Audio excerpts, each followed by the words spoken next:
শোনো গো প্রভু মোর এই নিবেদন, তোমাকেই খুঁজি আমি বাঁচি যতক্ষণ, তোমাকেই ডাকি আমি বাঁচি যতক্ষণ। মহান আল্লাহ পাক রব্বুল আলামিন পবিত্র কোরআনুল কারিমে বলছেন, যারা এই পবিত্র কোরআনকে আঁকড়ে ধরে রাখবে, এই সমস্ত মানুষ কিন্তু পৃথিবীর বুকে শুধু নিজেকে সংরক্ষিত নয়, নিজেকে পরিবর্তন করার সঙ্গে সঙ্গে নিজেকে সাফল্য এবং তার সঙ্গে সঙ্গে নিজেকে মূল্যায়ন করতে শিখবে এবং অপরকেও সেই মূল্যায়নের কথা সেখানে আলোচনা করতেও পারবে এবং তারাও পরিবর্তন হবে। ভাইরা আমার, আজকে এই জালসার উদ্দেশ্য মূলত এটাই। আজকে এই গস্তরপাড়া এই লিসিবিয়ান মাদ্রাসায় এখানে হিফজের কোরআন, এই কোরআন কারীমের হিফজ করা হয়। আর এই মাদ্রাসাকে সামনে রেখে এই তৃতীয়বারের মতন আপনাদের সামনে এই জালসা হচ্ছে। তবে জালসা হওয়ার উদ্দেশ্য আসল এটা নয় যে মানুষ আপনারা আসবেন, বিভিন্ন মেলা খেলা সেখানে চলবে আর এই মেলা খেলার মাধ্যম দিয়ে আপনারা আনন্দ উপভোগ করবেন। কিন্তু জেনে রাখবেন, আপনি মরে যাওয়ার পরে আপনার নির্দিষ্ট কিছু আমল আপনি কবরের মাধ্যম থেকে শুরু করে আখেরাতে জাহান্নাম জান্নাত পর্যন্ত আপনি নিয়ে যেতে পারবেন না। ভাইরা আমার, আমাদেরকে চিন্তা ভাবনা করতে হবে, তাহলে পবিত্র কোরআনে আছে কি? বর্তমান যুগে যদি বিজ্ঞান দেখেন, যদি আপনার বিজ্ঞানের মধ্যে যদি কিছু খুঁজে বার করতে চান, বিজ্ঞান অনেক কিছু কোরআন থেকে খুঁজে বার করেছে। কিয়ামত পর্যন্ত ওই বিজ্ঞানকে, কোরআনকেই আপনার ভালোভাবে পড়ে জেনে ওই কোরআন থেকে সমস্ত কিছু জিনিস কিন্তু সে পরিবর্তন হয়তো করবে। আর আগামীতে কোরআনের বাণীকে সঠিকভাবে জেনে বুঝে সেটাকে হয়তো পেশ করবে। এটা আমরা আশাবাদী, আশা রাখতেই পারি, কারণ পবিত্র কোরআন এইভাবেই আল্লাহ পাক রব্বুল আলামিন নাজিল করেছেন। মহান আল্লাহ পাক রব্বুল আলামিন পবিত্র কোরআনুল কারিমে আল্লাহ তাআলা বলছেন, সূরা হুজরাতের 13 নম্বর আয়াতে আল্লাহ তাআলা বলছেন যে পৃথিবীর মানুষেরা, তোমরা ওই সমস্ত ব্যক্তিরা, সম্ভ্রান্ত ব্যক্তি, ওই ব্যক্তিরা হচ্ছে পরেশগার ব্যক্তি যারা পৃথিবীর বুকে পবিত্র কোরআনকে আঁকড়ে ধরে রাখলো আর আঁকড়ে ধরার মাধ্যমে এই পৃথিবীতে শান্তি অর্জন করলো, মানুষকে শিক্ষা দিল আর শিক্ষা দেওয়ার সাথে সাথে ওই ব্যক্তি পৃথিবী থেকে বিদায় নিয়ে নিল। এই সমস্ত ব্যক্তির জন্য আল্লাহ পাক রব্বুল আলামিন কোরআনুল কারিমে বলছেন, ইন্না আকরামাকুম ইনদাল্লাহি আতকাকুম। হে পৃথিবীর সম্ভ্রান্ত ব্যক্তি, ওই পরিষ্কার ব্যক্তিদেরকে আল্লাহ তাআলা বলছেন, তোমরা টাইটেল পেয়ে গেছো। যদি পৃথিবীর বুকে তোমরা এই কোরআনের জ্ঞান যদি তোমাদের ব্রেনে রাখো, অন্তরে যদি রাখো, আর রাখার সঙ্গে সঙ্গে যদি ওই ব্রেনটা তুমি যদি পৃথিবীর বুকে সমস্ত মানুষের মধ্যে যদি ছড়িয়ে দিতে থাকো, তাহলে তুমি এই পৃথিবীতে কত মূল্যায়ন করতে পারবে, পৃথিবীতে সম্মান পাবে এবং অপরকে শিখিয়েও সেখান থেকে নেকি পাবে। আর মরে যাওয়ার পরে তুমি জান্নাতের একটা আশাবাদী হতে পারবে। এটাই হচ্ছে পবিত্র কোরআন, যেটা এই মাদ্রাসায় শিক্ষা দেওয়া হয়। বিশ্বনবী হাদিসের মধ্যে বলছেন, সহিহ মুসলিম মাতান 115 থেকে 19 নম্বর হাদিসের মধ্যে বিশ্বনবী একবারে পরিষ্কারভাবে বলছেন, যারা মুমিন, আল মুমিনু আল্লাযী ইয়াকরাউল কোরআন, যারা মুমিন কোরআন তেলাওয়াত করবে, আর মুমিন যারা কোরআনের মানে বুঝতে পারবে, মুমিন যারা কোরআন পড়তে পারবে, আর মুমিন পড়তে পড়তে ওই মুমিনের উদাহরণে এমনভাবে বিশ্বনবী হাদিসের মধ্যে দিয়েছেন, যখন মুমিন কোরআন পড়তে থাকবে, উতরুজ্জা, এইটা হাদিসের মধ্যে এসেছে, এই উতরুজ্জার মানে হচ্ছে একটা লেবু জাতীয় ফল। ওই ফলটার কত সুন্দর ঘ্রাণ আছে, আর এই ঘ্রাণ থেকে শুরু করে ওই ফলটা যেমন খেতে সুস্বাদু এবং ফলটার এত আনন্দ উপভোগ আমরা করতে থাকি, যার ফলে বিশ্বনবী বলছেন, হে পৃথিবীর উম্মতিরা, তোমরা একবার কান খুলে শুনে নাও, যদি তোমরা মুমিন হয়ে যাও, যদি আল মুমিনু ইয়াকরা আল্লাযী ইয়াকরাউল কোরআন, যদি তোমরা কোরআনকে তেলাওয়াত করতে পারো, তাহলে ওই উতরুজ্জা ফলের মতন তোমাদের একবার ঘ্রাণ আসবে পড়ার জন্য। তাহলে পৃথিবীতে বেঁচে থাকা অবস্থায় আমাদের জীবনটা অতিবাহিত হয়ে চলে যাচ্ছে, এক নয় দুই নয়, একবারে সেকেন্ড থেকে মিনিট, ঘন্টা, দিন, সপ্তাহ বৎসর, এইভাবে আমরা কত 30 বৎসর, 40 বৎসর, আমরা 50 বৎসর, এইভাবে আমাদের জীবনটা অতিবাহিত করে দিয়ে দিয়ে আমরা কবরের মধ্যে চলে গেলাম। আর আল্লাহর নবী বলছেন, আল মুমিনু আল্লাযী ইয়াকরাউল কোরআন, ওই মুমিন যদি কোরআন পড়তে থাকে তাহলে তার এত সুন্দর ঘ্রাণ হয়ে যাবে, সেটা খেতেও সুস্বাদু এবং সেটা হ্যাঁ। তো বিশ্বনবী বলছেন সেটা খেতেও সুস্বাদু এবং তার ঘ্রাণটা, তার সুগন্ধিটাও কত সুন্দর। আর মুমিনের জন্য এটাই বিশ্বনবী বলেছেন। তবে যারা মুমিন, কোরআন যারা পড়তে পারে না, যারা মুমিনের মধ্যে আছে আবার কোরআন জানে না, এদের উদাহরণ বিশ্বনবী হাদিসের মধ্যে বলছেন আত্মামার, ওই ব্যক্তিদের উদাহরণ হচ্ছে, ওই ব্যক্তিদের উদাহরণ হচ্ছে খোরমার মতন, যেটার কোনো ঘ্রাণ নেই, যেটার কোনো আপনার সুগন্ধি নেই। ওটা খেলে মানুষ স্বাদ পাবে, তবে ওই সুগন্ধি মানুষ কোনোদিন পেতে থাকবে না। হাদিসের ভাষায় মুনাফিকের কথাও এখানে বলা হয়েছে। যারা কোরআন পড়তে পারে মুনাফিক, পৃথিবীর বুকে অনেক জায়গায় দেখতে পাবেন তারা কোরআন পড়ে, কোরআনের মধ্যে থেকে তারা মানে বুঝে না, মানুষকে দেখা দেখে বলতে থাকে আমি কোরআন জানি, আমি কোরআন পড়তে পারি। এই সমস্ত ব্যক্তির জন্য বিশ্বনবী হাদিসের মধ্যে বলছেন যে এদের ঘ্রাণটা হবে সুগন্ধি ফুলের মতন, আর তাকে খেতে একদম তিক্ত লাগবে। এইভাবে বিশ্বনবী একাধিকভাবে হাদিসের মধ্যে বর্ণনা করে দিয়ে বলেছেন। আর এই বলতে বলতে বিশ্বনবী 1450 বছর আগে এইভাবে লিপিবদ্ধ করে সহিহ বুখারী, মুসলিম এবং আবু দাউদ, এতে পরিষ্কারভাবে তিনি বলে চলে গিয়েছেন। পৃথিবীর বুকে আজকে যদি আমরা নিজেকে যদি সংরক্ষণ করতে পারি, তাহলে পৃথিবীতে যাই শিক্ষা নেবেন আপনারা, এই শিক্ষার মাধ্যম থেকে প্রথম স্তর যেটা, সেটা হচ্ছে পবিত্র কোরআনুল কারীমের শিক্ষা। আজকে আমি শুনছিলাম আমার এলাকায় ভগলদিঘি গ্রামে আজকে জালসা, আমার বাবা জীবন আজকে শায়েখ আনোয়ারুল হক ফয়জি সাহেব, উনি ওখানে বক্তব্য রাখছিলেন। উনি এই কথাটাই বলছিলেন, পৃথিবীর বুকে যদি মানুষ ডক্টর হয়, ইঞ্জিনিয়ার হয়, মাস্টার হয়, ব্যারিস্টার হয়, যত বড় পদে যাবেন না কেন, কোরআনই আপনাকে গাইডলাইন দিতে পারবে। আর কোরআনের চাইতে বেশি শিক্ষা আর কেউ দিতে পারে না। আল্লাহ পাক রব্বুল আলামিন পবিত্র কোরআনুল কারীমে বলছেন, উতলু মা হুইয়া ইলাইকা মিনাল কিতাব ওয়া আকিমুস সালাত ইন্নাস সালাতা তানহা আনিল ফাহশাই ওয়াল মুনকার ওয়ালা যিকরুল্লাহি আকবার ওয়াল্লাহু ইয়ালামু মা তাসনাউন। আল্লাহ পাক রব্বুল আলামিন পবিত্র কোরআনুল কারীমে বলছেন, হে পৃথিবীর মানুষেরা, হে পৃথিবীর ইমানদার নারী পুরুষেরা, তোমরা কান খুলে শুনে নাও, তোমরা জেনে রাখো পবিত্র কোরআন তোমাদের সামনে আছে। এই কোরআনকে যদি তোমরা সংরক্ষণ করতে পারো, এই কোরআনকে যদি তোমরা সঠিকভাবে ধরে নিতে পারো, তাহলে কোরআন তোমাদেরকে কত রকম মূল্যবান জিনিস তোমাদেরকে দিবে তোমরা জেনে রাখো।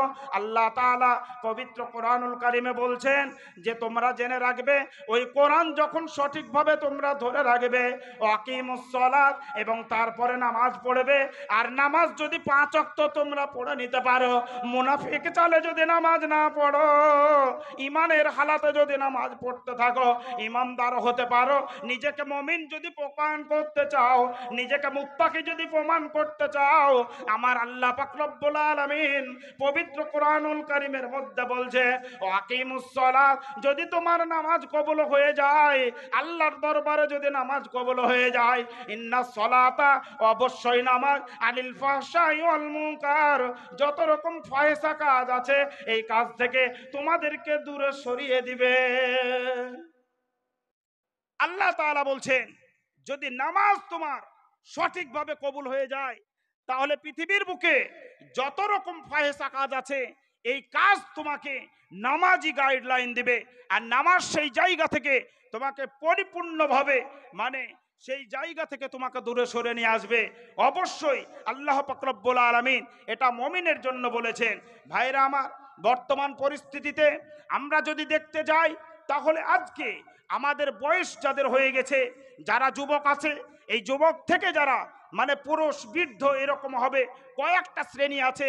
যেমন বাচ্চা আছে, শিশু, বাচ্চা, বালেগ, তারপরে আপনার যুবক, তারপরে পুরুষ, তারপরে বৃদ্ধা বৃদ্ধ, এইরকম ভাবে বয়সের একটা যদি আপনার পরিমাণ লাগিয়ে দেওয়া হয়, তাহলে বর্তমানে আজকালের সমস্ত মানুষকে বলা যাবে না, কিছু মানুষ আছে এখনো শুনে এটাই যে বক্তারা জালসাতে অনেক কিছু বলে, তারাও কিন্তু পণ্ডিতিগিরি করে, কিন্তু তাদের মধ্যে সেই ঈমান আমল কিন্তু নেই।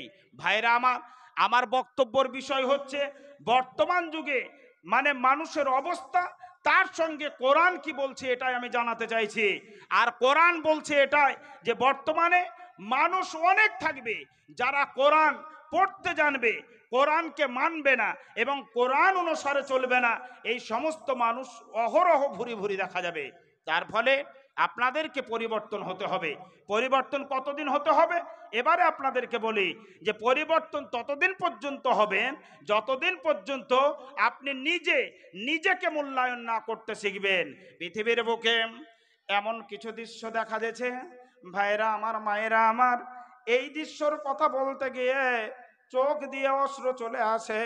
কারণ বর্তমানে মা বাবার সন্তান মানে একই ত্রুতে পৃথিবীর বুকে কত সন্তান এলো, এই সন্তান ছেলে এবং মেয়ে হলো, আর এই মেয়ে এবং ছেলের মধ্যে দিয়ে আমরা মাতা পিতা নামাজ কোনোদিন পড়িনি, আর কোরআনী শিক্ষা আমাদের পেটের মধ্যে নাই, যার ফলে ওই ছেলে এবং মেয়েদেরকে দুজনকে মাতা পিতা একত্রিত হয়ে আমরা বড় করে দিলাম আস্তে আস্তে, এবং বড় দিয়ে করে দেওয়ার পরে আমাদের জমি জায়গা যত মালধন আছে এই মালধন থেকে আমরা একের পর এক বিলি বন্টন করতে শুরু করলাম। এমত অবস্থায় এমন হলো পশ্চিম বাংলার শুধু খবর নিয়ে দেখুন কত রকম পিতাকে ছেলেতে পিটিয়ে দিল। পশ্চিম বাংলার খবর নিয়ে দেখুন মাকে মেয়েতে বিয়ে হওয়ার পরে ওই মাকে আপনার অপমানিত করলো, কত পিতা লাঞ্ছিত হলো, কত পিতা নির্যাতিত এবং নারীরা নির্যাতিত হলো, কত পিতা অপমানিত হলো। এই রকম ভাবে তাদের মূলত কারণ হচ্ছে তাদের ছেলে এবং মেয়েকে কোরআনের পথে আনতে পারেনি। ওই ছেলে এবং মেয়ে যখন পিতা মাতা মারা গেল, মারা যাওয়ার পরে এক নজর দেখে এসে আপনার সেখান থেকে তারা আবার ফিরে চলে গেল। তবে ওই পিতা যখন প্রাথমিক স্তরে যখন ছেলে মেয়ে মানুষ করছিল, তখন একটা কোনো রকম অন্য জায়গায় পেয়ে গিয়েছে আহারের জন্য, কত রকম ভাবে বাইরে থেকে কিনে নিয়ে এসেছে, আমার মানে অর্ধাঙ্গিনী মিলে আমরা আমার সন্তানকে দিব এবং সন্তানের মুখে যতক্ষণ পর্যন্ত এই আহারটি আমি তুলে দিব ততক্ষণ পর্যন্ত ওই সন্তান আমাকে ভালোবাসতে থাকবে, যতদিন পর্যন্ত পিতা হিসাবে আমি তার সামনে নিজেকে প্রমাণ করতে পারবো। এইভাবে পিতা বর্তমানে কষ্ট করে একবারে ছোট ছোট থেকে বড় করার পর পর্যন্ত ওই পিতা ছেলে মেয়ের পর্যন্ত ভাবে নিল।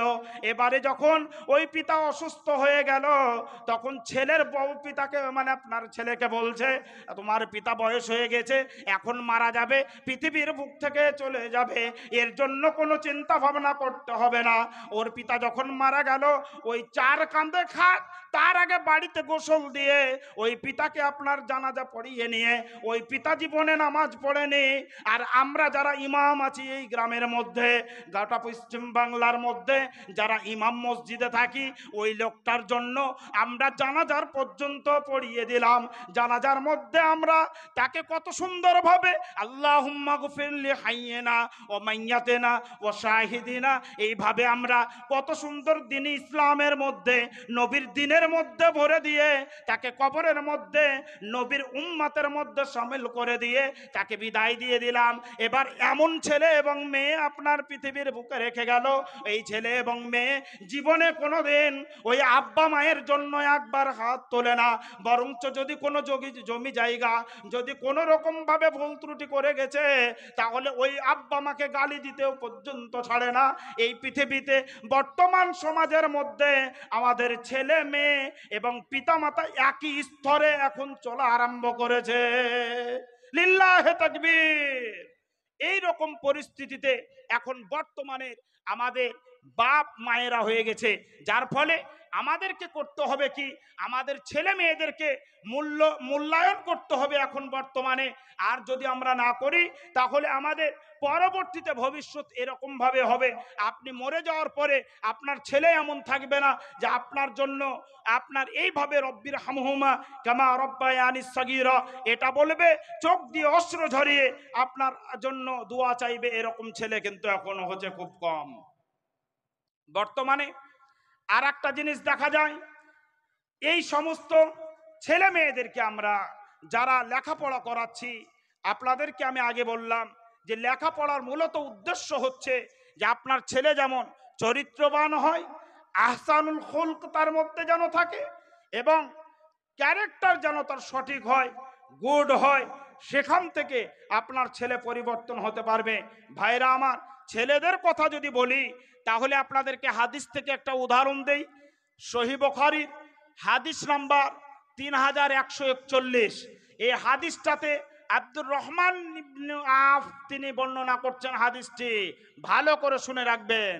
আনা ওয়াকিফুন ফিস সাফি আনা বাদারিন, হাদিসটি এইরকম ভাবে এসেছে, আব্দুর রহমান ইবনে আফ বলছেন যে আমি বদরের যুদ্ধের সময় যখন আমি ওই কাতারের মধ্যে দাঁড়ালাম, কাতারে দাঁড়ানোর সময় আমার মনের মধ্যে একটা আকাঙ্ক্ষা মানে আশা ছিল এটাই যে আমার আশেপাশে কোন রকম মানে শক্তিশালী লোক পেয়ে যাব। আব্দুর রহমান ইবনে আফ তিনি বলছেন ইয়ামিনে, যখন আমি ডান দিকে তাকালাম, ওয়াসিমালি, যখন বাম দিকে আমি তাকিয়ে দেখলাম, তবে কেবলই যুবক হয়েছে এরকম দুটো ছেলে আমার পাশে দাঁড়িয়ে আছে। গোলামাইনে মান আনসার, আনসারদের মধ্যে দুটো গোলাম এরকম ভাবে তারা বাচ্চা ছেলে আমার ডান এবং বাম পাশে দাঁড়িয়ে আছে।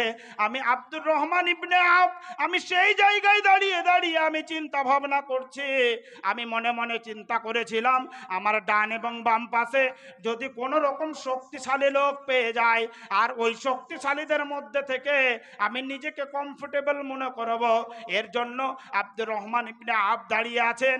ডান পাশের বাচ্চাটা আব্দুর রহমানকে বলছে ইয়া আম্মি, হে আমার চাচা, আপনি কানে কানে একটি কথা শুনে নেন, যাতে বাম সাইডে যে আছে সে যেন শুনতে না পায়।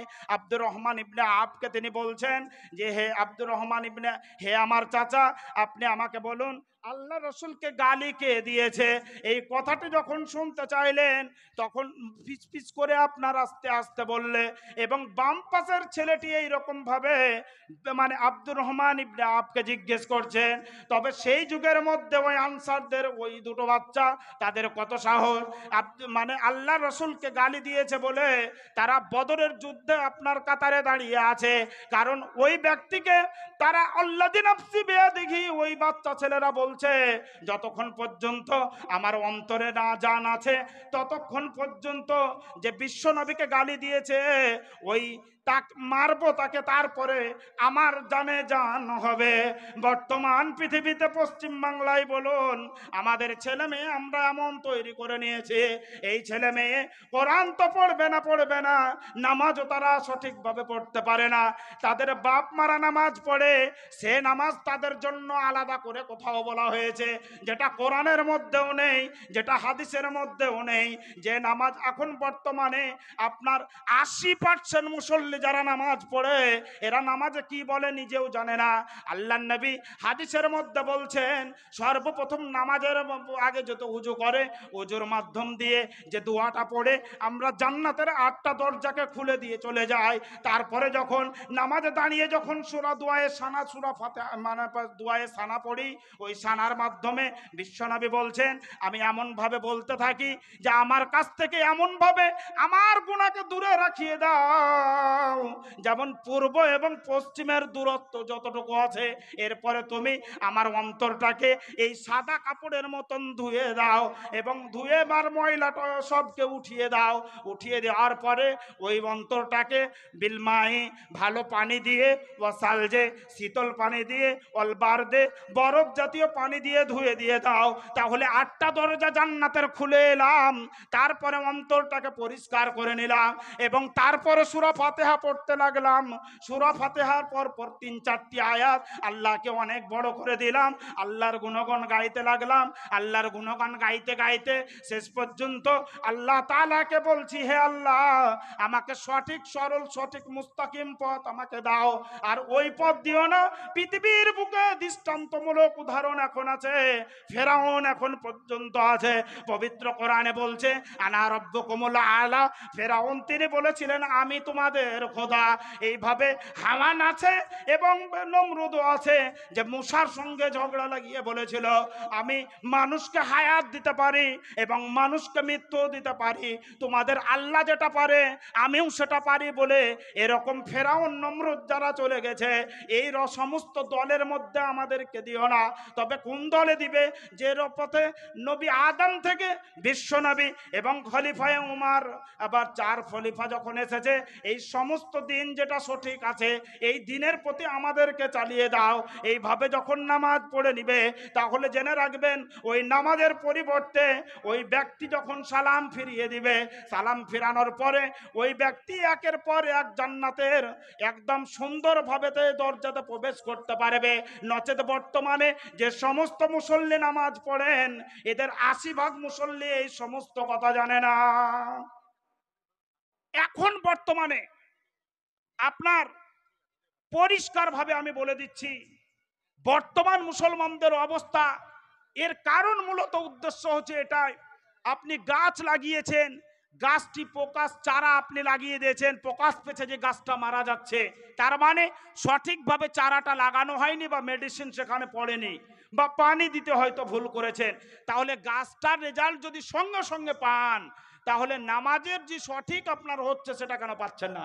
নামাজি ঘুষখোর, নামাজি মদ খায়, নামাজি আপনার বিভিন্ন রকম মানে যে হারাম কাজ সেইগুলোতে যুক্ত আছে, কি করে হতে পারে? এই জিনিসটা আপনাদেরকে পরিষ্কারভাবে জানতে হবে। ভাইরা আমার, বর্তমানে এই গজদার পাড়া, আজকে আমার বাপজি এই এমএলএ করবো, তো যাই হোক, আমার বাপজি আপনার নিয়ামত এমএলএ সাহেব, উনি যে একটা প্রতিষ্ঠান, ইনি আপনার এখানে যে একটা রূপ দিয়েছেন, আজকে 3য় বৎসর চলছে তার জালসা। আর এই মূলত উদ্দেশ্য হচ্ছে একটা, যে পবিত্র কোরআন, সারা বিশ্বের পার্লামেন্ট হচ্ছে মসজিদ, আর পার্লামেন্টের যে সমস্ত মানে নির্দেশ আদেশ যে জায়গা থেকে আসবে সেটা হচ্ছে পবিত্র কোরআন। আর এই কোরআনের হিফজুল কোরআন মাদ্রাসা উনি এখানে প্রতিষ্ঠিত করে এ থেকে 2 বছরে হাফেজ এখান থেকে গেল, এবছরে আজকেও যাবে। আপনারা তার দৃষ্টান্ত, তার উদাহরণ, সেই হাড় ভাঙা পরিশ্রম, শিক্ষকদের এই সমস্ত জিনিসগুলো আপনারা দেখতে পারবেন। উজ্জ্বলন্ত এই মাদ্রাসা যে বাগিচা, এই বাগিচার ফুল আপনারা আজকেই দেখতে পাবেন। যার ফলে আমি আপনাদের সামনে থেকে এখনকার মতন বিদায় নিলাম। ইনশাল্লাহ আবার সময় হলে আবার আসবো। আল্লাহ হায়াত বাকি তো মোলাকাত বাকি। গাকুন্দা গ্রাম, তথাপি মাইক যত দূর যাচ্ছে, আমার এই মাইকের আওয়াজে সমস্ত মানুষকে, ছেলে মেয়ে, বৃদ্ধা বৃদ্ধ এবং নারী পুরুষ সকলকে বলতে চাইছি, মূল্যায়ন করুন নিজের জীবন, মূল্যায়ন করুন নিজের জীবন, আর নিজেকে পরিবর্তন করার মাধ্যমে আপনি জীবন অতিবাহিত করেন আগামীতে। নচেত জেনে রাখবেন, এইভাবে ফিতনা ফাসাদ এসে আপনাকে নির্মূল করে দেবে, ইসলাম থেকে বাহির করে দেবে। ভাইরা আমার, আপনাদের জন্য এই দোয়া থাকলো, আল্লাহ জানো আপনাদের সকলকে দিনী কাজের জন্য এবং 5 ওয়াক্ত নামাজ সঠিকভাবে হেদায়েতের পথে চলার জন্য সেই তৌফিক দান করেন। আল্লাহুম্মা আমিন। ওয়া আখিরু দাওয়ানা আলহামদুলিল্লাহি রাব্বিল আলামিন। আসসালামু আলাইকুম ওয়া রাহমাতুল্লাহি ওয়া বারাকাতুহু।